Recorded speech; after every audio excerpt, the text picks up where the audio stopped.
جی عدنان بتائیے گا کیا تفصیلات ہیں؟ جی بالکل، سرجانی ٹاؤن پولیس نے ڈکیتی کے دوران شہریوں کو زخمی کرنے والے ملزم کو مقابلے کے بعد زخمی حالت میں گرفتار کر لیا۔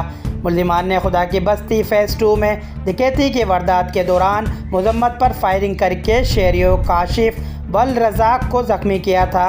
S S P West Tariq Elahi Mastoi صاحب کی ہدایت پر دبنگ S H O Surjani Town Syed Muhammad Ali Shah صاحب، اے ایس آئی چوکی انچارج خدا کی بستی اے ایس آئی نعمان شیخ نے اطلاع ملتے ہی ملزمان کی تلاش شروع کر دی۔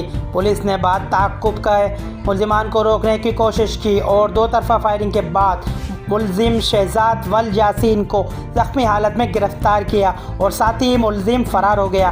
گرفتار ملزمان سے غیر قانونی اسلحہ بم ایمونیشن، زخمی شہری سے چھینی گئی موٹر سائیکل اور موبائل فون برآمد ہوئے۔ زخمی حالت میں گرفتار ملزمان زخمی شہری کو فوری طبی امداد کے لیے اسپتال منتقل کر دیا گیا ہے۔ پولیس کی جانب سے ضابطے کی کارروائی عمل میں لائی جا رہی ہے۔ زخمی حالت میں گرفتار ملزم کا سابقہ کرمنل ریکارڈ حاصل کیا جا رہا ہے۔ رپورٹ عدنان غوری کے 6 نیوز کراچی۔